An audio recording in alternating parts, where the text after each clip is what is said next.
You're listening to the Governor's Podcast, which is hosted by school governors, for school governors, and for all involved in or impacted by education governance. On the Governor's Podcast, we have open, honest, and transparent discussions about governance in the UK education sector, sharing and providing insights into the realities of entering the boardroom, sitting around the governing board table, and leaning in.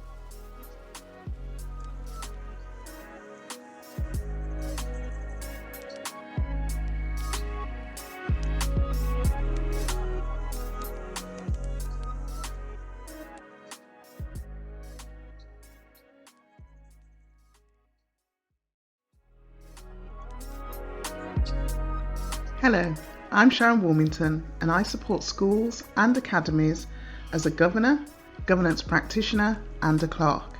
I'm also the CEO of the National Black Governors Network, supporting the education sector in diversifying their governing boards.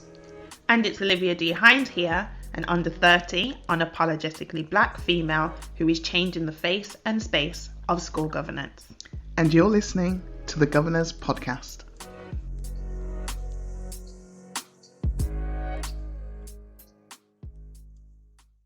Okay, let's get into today's topic. It's not just a new topic, it's a new season, it's a new academic year. So what are we going to talk about to kickstart kickstart 2021, 22? Yeah. So. Well, there's only one thing that happens in the autumn term. Paperwork. It is a Clerk's nightmare term because Clerk's definitely. Yeah, but we have to coordinate everything. Yeah, you think about you've got all the pieces of paper you've got to complete. You've got to multiply it. We've got to multiply it by at least 10 or 12 or 15 per school that we clerk. That's so true. So I would say the main one that everybody will complete is the Declaration of Interest. Yes. Is there a difference between that and Declaration of Business Interest? Or is it just it's different... one and the same. It's interchangeable titles? Some people may refer to it as a conflict of interest form. There's that too, yeah. Okay. The Declaration of Interest, and we can talk about how it comes up on every agenda and what that means. Yeah. Mm-hmm. But the one for the start of the academic year is a specific form that all governors, trustees need to complete, which is in essence declaring their interest at that point forward, so to speak. I get it. So there are ways in which the burden of it can be minimized. Almost like have it pre-filled, pre-populated, like automate, or even an automatic system. Like if you have, I don't know, this is getting into tech, I guess, in terms of what kind of information data holding platform you have where it can put it in, or even where you've got a form that you can fill in and stuff like that, and then it's collated on the other end electronically, rather than, because I know some schools will still literally have the printed forms. Yeah. So they're not even being sent to you in Word or PDF, an editable PDF.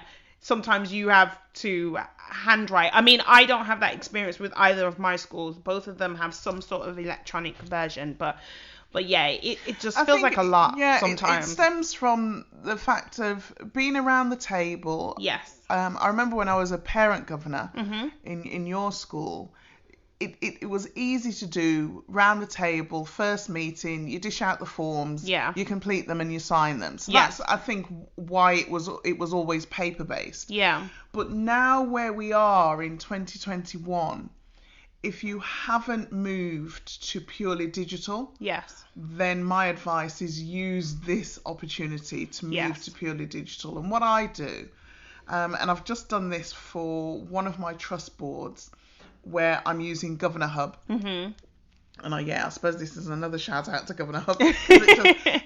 The reason being because it's the first time I'm doing it at the start of a new academic year like this. So I've gone through each of my trustees and governors and cross-checked their the current declaration form that I had for them for 2019-20, and I've populated their profile on GovernorHub with the information that was on that form that they signed last year.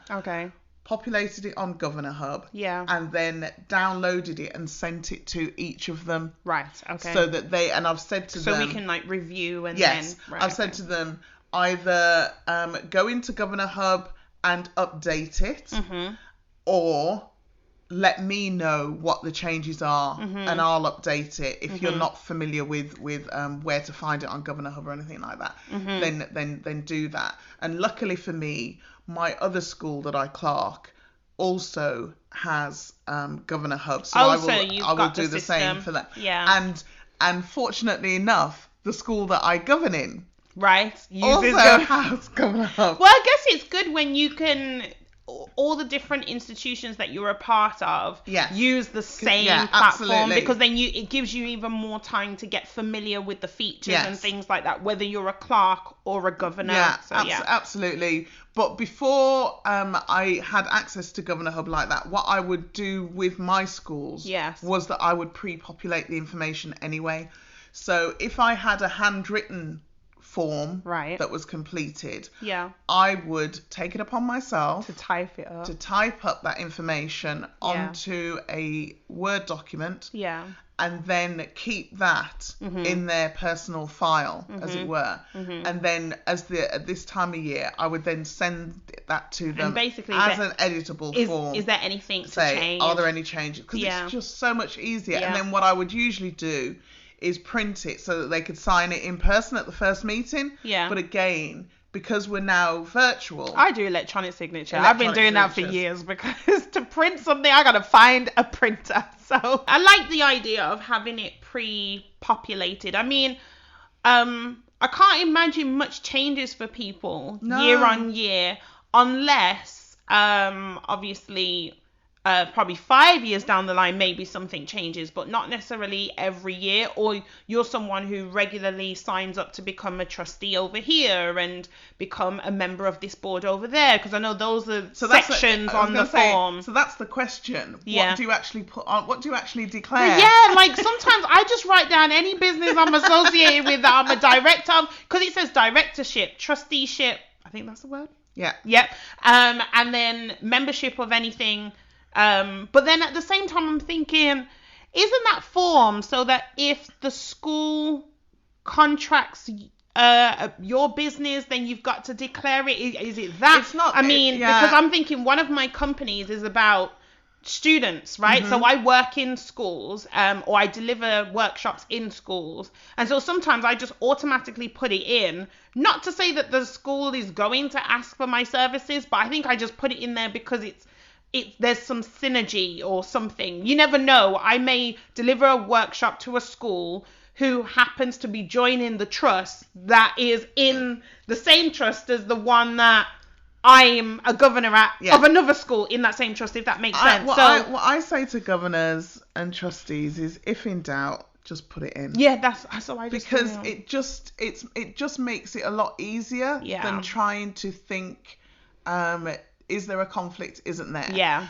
And the declaration of interest is different to a conflict of interest, because a declaration is you are declaring an interest in something. I am a director of this company, that company, the other company. Where the conflict appears is if, like how you said, if the school that you are part of the governing body on engages the services of an organisation that you have influence in, if you've got control of, if you are the director of, and it's declaring that and ensuring that everybody's aware. It's not to say that anything will come of it, because although the word conflict is there, it doesn't mean that there will be a conflict. Actual conflict. It's just acknowledging that if for any reason there's potentially there's some like blurred lines, or it's just a way of being transparent, I guess. Absolutely, it's the just, transparency. Because it's people who don't declare certain things don't mention their associations and things like that then lead to all of this corruption that happens later on down the line, and it can bring down not just schools but entire trusts and the schools in certain regions and stuff like that. Fraud can take place in those situations. If there is a capital spend, say a building project, and one of the governors is married to the brother or the sister of the construction company. There's just I suppose in trading it would be insider dealing kind of thing. 99% of people have got nothing to worry about, but it's making sure that things are transparent and open. Have to be. And it's also understanding that when your circumstances change, you make the change on your form as well, that you don't just wait for the new academic year. Exactly. Yeah. So if you step down as a director or a governor in another school, then you update your form. If you take on a position, then you update your form. So whatever the change is, the responsibility is the governor's. Yes. It is your responsibility to make sure that your declarations of interest are up to date, and that's why a platform like GovernorHub makes it easy, because it's just there. If you don't have that online facility or one similar to that, then that is communication with the clerk. And as a clerk, I will say, whilst you may mention it in a meeting, it's really good to back it up in an email, because when we're in the meetings, minuting the meetings, it's not always, if we're being fired with information being updated like that from, 2 or 3 different governors, it's it's not, or we want to make sure we get the right change for the right governor. Exactly. So just drop in a clerk an email. Just being very efficient with the process. So that you've got that audit trail to say, so it's not, I've been in situations where it's been, oh, Sharon, I've just taken on this directorship. And they'll mention the name of the company, and I'm thinking, okay, I actually need a start date. Exactly. The legal name of the organisation. And I'm not just going to remember this like I don't have 100 other things in my head. So drop me a 1-line email. You don't have to make it long. You can make it brief. I'll be happy for that. Absolutely. Just so that I can then say, this is something for me to action, and I've got it exactly as it needs to be worded. Especially when you've got certain company names and things like that. You don't know if it's spelt slightly differently, and so you want that information to be accurate, because at no point do you want to create yourself a loophole where it's like, oh, it's not quite that. And also, I as clerk, I'm not necessarily going to know if there is a conflict, because I'm not operational in the school. So I don't know. Not everything comes to the governing body that may cause a conflict. Exactly. And so, if you know that that the school is dealing with this company, then in that email, say, to make you aware, my sister-in-law, my daughter-in-law, my first cousin, whoever, is a director of this company or whatever. Just be clear about that, so that the updating of the form can be accurate. And when you're declaring interest, it's not just about directorships. It could be about family. Yeah, it could be if you're related to any of the staff members in the school. So, for example, if you're the husband of a teacher who works in the school, then that's something to declare, because it's just making sure that you're not around the table for that person in the school, especially if you're not a staff governor or something like that. But it also protects you as well,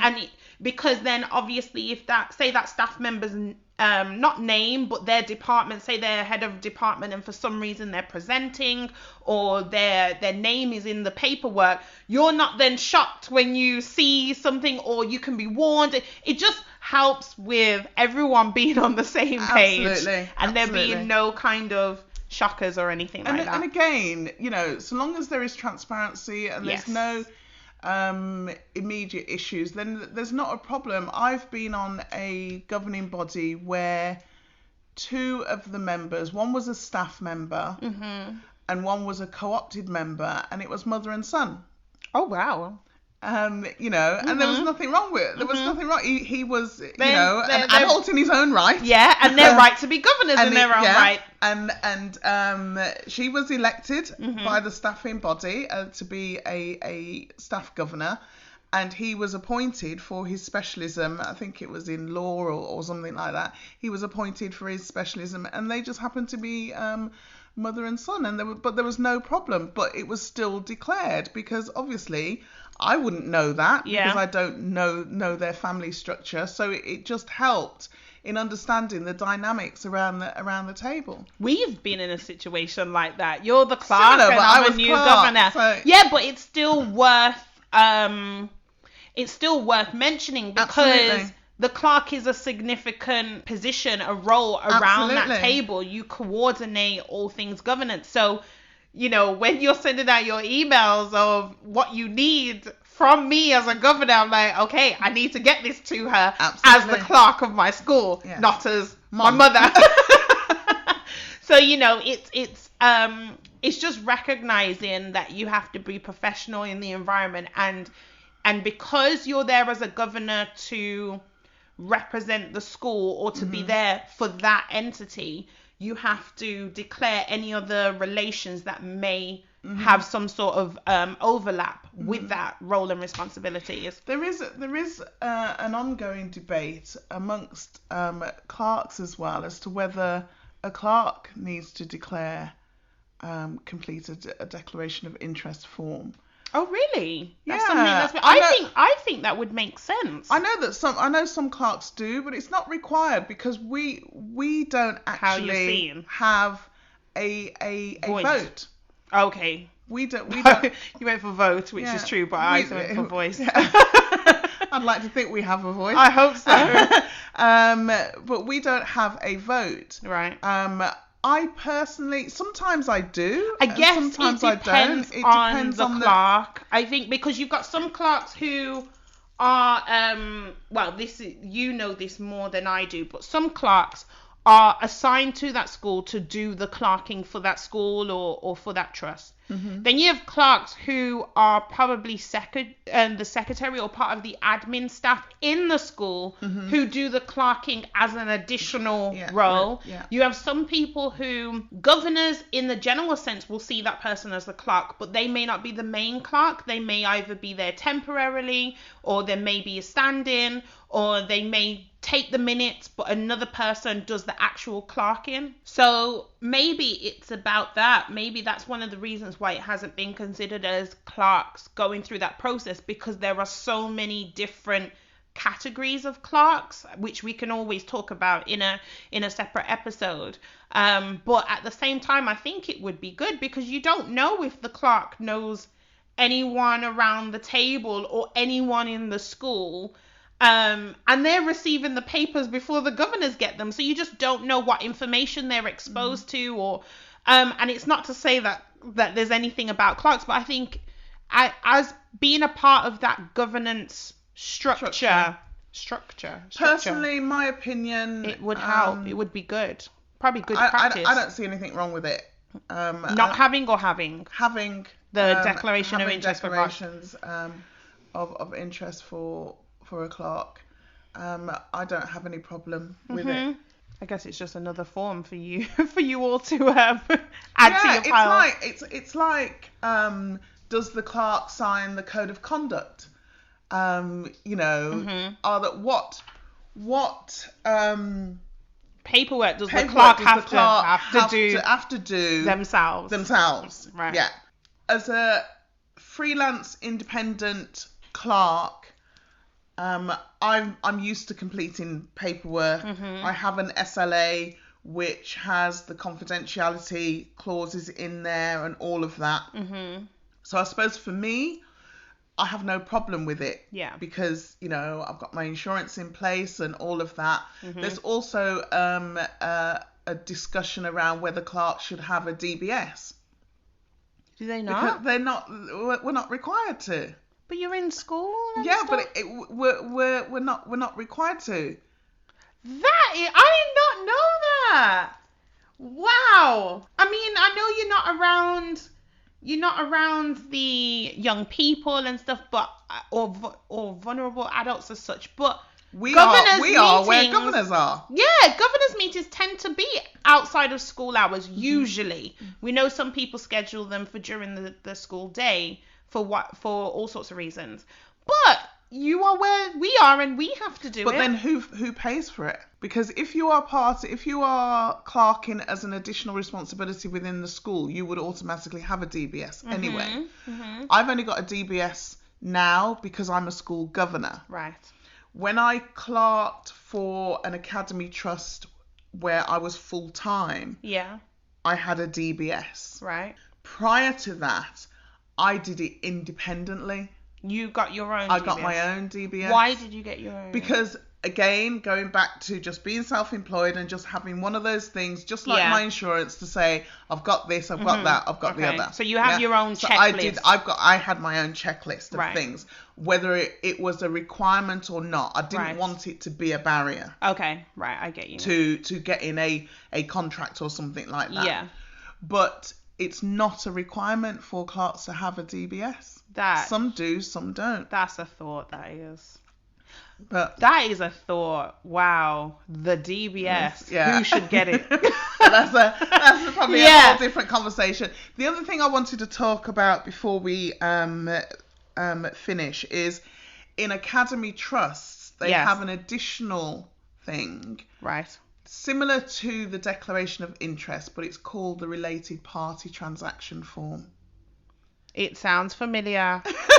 I am completely blanking on it right now. Really? What? Look, when that term ends in the summer, Olivia goes mind blank. So the mere fact that it's September, I'm still easing in. So you're one of those governors who just gets forms sent to you and you just complete them and sign them and send them off. Because I do my homework. I call that doing my homework. Without even asking the question why. Not necessarily, because when I look through the form, I look at the question, because I feel like, is this something I need to do as a governor? Okay. Oh, right. Okay. So it's not passive. Right. It's more a case of making sure I will do anything that you need me to do. Got it. In order for everyone to be okay. Tell me what I've got to do, and I'll get it done. Well, the related party transaction form is for, as I say, for academies only. Maintained schools don't need to do one. Mm-hmm. But it's for trustees, governors, and senior leaders. Okay. And it's a form, it's straightforward, just like the declaration of interest. And your name will be on it. Mm-hmm. It's for the period ending the 31st of August. Mm-hmm. Because as you know, academies follow the school academic year financially, whereas maintained schools follow the financial year. Right, okay. So at the end of the academic year, which is the 31st of August, and as part of the audit, trusts have to have a related party transaction form for every governor. Okay. And it's in essence governors declaring whether they have had any financial transactions. Oh, yes, I know that form or the information that you're talking about. I needed a few more words just to... Yes, I know what you're talking about.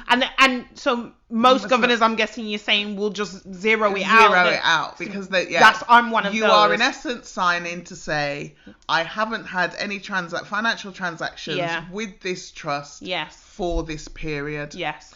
And but on those forms, it also asks you to confirm any directorships that you hold. Okay. So you see, now you mention it, this form always feels like, sometimes I feel like, why am I filling out the same form twice? Exactly. That is why I mention it, because if you are in an academy, you may think, I've just done the declaration. I'm sure why am I ask the same question? Yeah, why am I doing it? Right. It's because it's a different form for a different purpose. Penny drop. Those related transaction forms are as part of the audit. Right. Okay. So they have to be done. Right. Okay. And they have to be done up to the period of the 31st of August. Yeah. So when I'm doing mine, when I'm pre-populating mine, I date them the 1st of September. Right. Okay. And send them out. Because if you date them the 1st of August or the 1st of July or whenever your last meeting was, something could have transacted before the end of that period. True.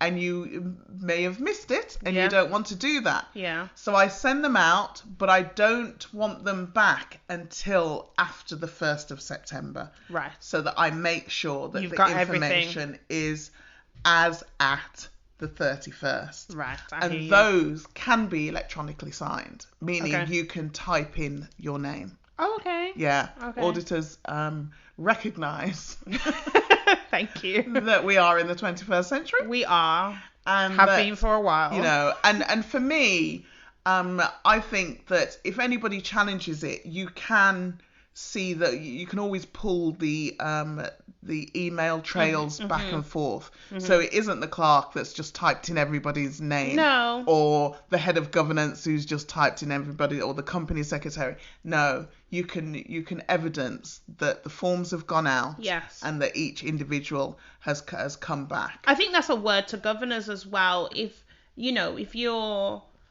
you want to check your form in the middle of the academic year because you understand it better now that you've actually experienced more of the school or the governance process, then I'm sure you can ask your clerk to, and then just to check that you're happy with it and you know more, or ask the clerk when they send the form why do I need to complete this, or an innocent question. If you're haven't new, I just done this one? If you're new, and the frustrating thing I think for new governors, if you join before the end of the academic year, you have to do a declaration of interest form then. Right. Okay. Yeah, it's one of the first things in the pack that you do. So you've done one in July, and then 2 months later, and then 2 months later you got to do another one. It's like, I've just done one, but it's a new academic year. Yeah. And that sometimes the explanation isn't always there. Because sometimes when you're in it and you know what you're doing and you know why you're doing it, you just autopilot. do it. You're just in autopilot. Yeah. But it's understanding that, especially for new governors, the bombardment of documents is unbelievable. Yeah. And it can be overwhelming. 100%. And so it's important that whether it's warn them, whether I'm talking to clerks or whether I'm talking to schools that are supporting governors in that way, whether it's a head of governance or a company secretary or whatever, what is standard and just part of the day job for you isn't necessarily standard or part of the day job for somebody else. Yeah. So understand that any question is a request for more information. Yeah. So, not a resistance to the action. It's not a challenge to or whatever. And so, sending out emails with 4 or 5 attachments isn't helpful. Can be a lot. I would say anything that you want a response to, your subject line is important. Be very clear. Yeah. Say, response required. Declaration of interest 21, 22, something like that. And the way I manage my emails, I mean, everyone's slightly different, but the way I manage my emails is that if I get an email and it's something I need to action, meaning I need to read it in depth, or I need to download the attachments, or I need to respond, I flag it. So how I manage my to-do list, as it were, is if the email is flagged, it means that it's still pending. Yes. And then so I know I've got a few emails in my inbox from the end of the academic year from 2021 for me to do before this one starts. So it's things like information that was sent to me by the designated safeguarding lead about safeguarding, because I'm the safeguarding link governor at one of my schools. So it's information I want to read before the new academic year starts. Or it's updates on, government level information around school governance. So I think the way that it's communicated what requires action is really helpful. So if you're sending an email that's about an event happening or just for information, let us know so that it's reading, and if we need to respond, or if we feel like we want to respond, we can. But if it's something you want us to do, and please know, clerks, I'm only speaking for myself, but I can imagine a lot of people feel the same. I am very grateful for reminder emails because sometimes I can easily forget. So even if it's flagged, if I have 50 emails flagged, then sending me a follow-up either a few weeks later or at the beginning of the academic year or something like that, I am actually very grateful. I always tell my clerks or governance professionals that I'm thankful for the reminder, rather than I'm sorry that I didn't do it. I say I'm so grateful that you've reminded me. Let me do it now. Well, because it tells me that the action's clearly urgent. Otherwise, I can get caught up in other things. Absolutely, and I work a lot with clerks, and I say to them, we're all learning new ways. To communicate with our governors, with our trustees, to make it work. So for some, it is an email blast and everybody gets the same thing. For others, it's more personal and you're going one-on-one with your governors because you understand that this particular governor only responds to emails in the evening. Or this particular governor responds to emails via text message, if you send a quick reminder via text message. And with an increasing number of younger governors, or as we begin to diversify more in terms of age, then digital communication is going to be paramount in terms of how we do it. And just knowing that people's habits are different, particularly the one that you mentioned about sending emails in the evening. Like, don't worry about the time you send in emails, because I always tell people you're likely to receive an email from me between 1 and 3 in the morning, because I don't like doing emails. So I have to do my emails when I'm most alert and I'm nocturnal, so I do them then. I agree. The communication's a key thing. So absolutely huge. Okay, so what's your takeaway? My takeaway is, I think the big one is transparency. I think that's the real, or one of the main reasons for those declarations of interest, declaring any conflicts, just making sure that you have at least said it, not to say that you're going to get in trouble if you don't or if you do, but it's just to show your integrity, I guess, just to show that you're willing to make people aware what you're involved in.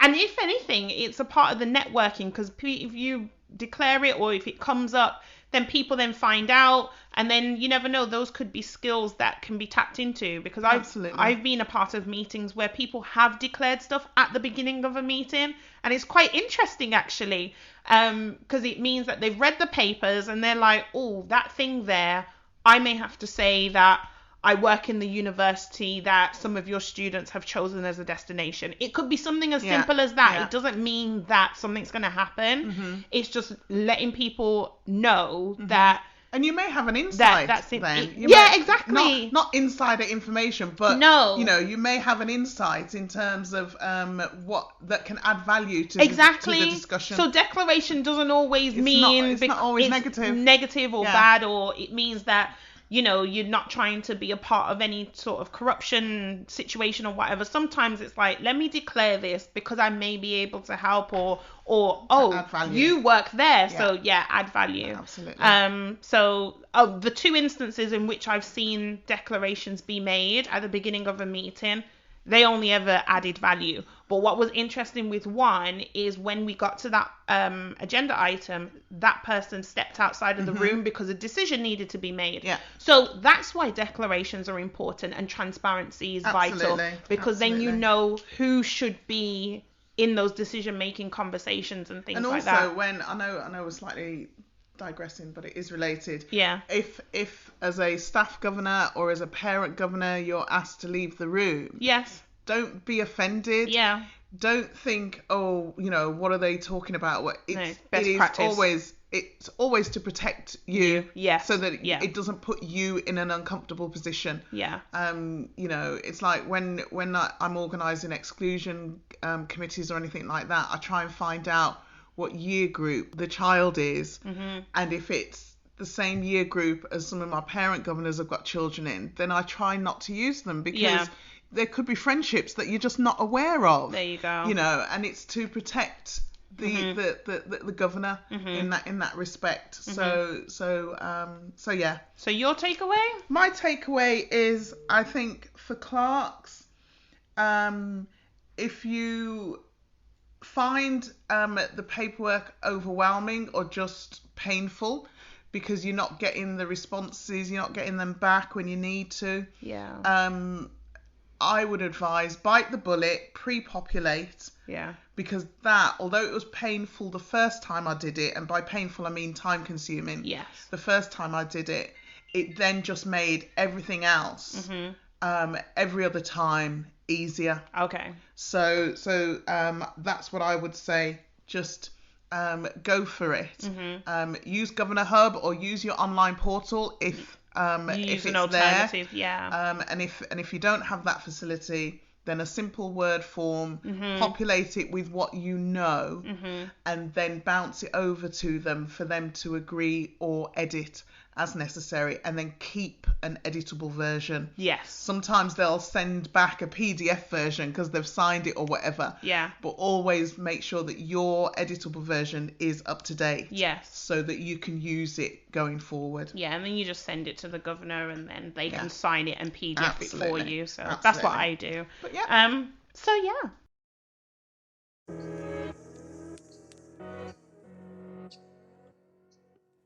Thanks for listening to today's episode. Please rate, review, and subscribe via your preferred streaming platform. The Governor's Podcast is a brand of the legal entity Education Governance Solutions Limited, and a free training resource for anyone. So if you know someone who is interested in becoming a governor or a trustee, please share this podcast with them. And if you'd like to get in touch with us directly with questions or comments, then drop us an email at thegovernorspodcast@gmail.com. You can also follow us on social media platforms at The Governor's Podcast. Let's connect.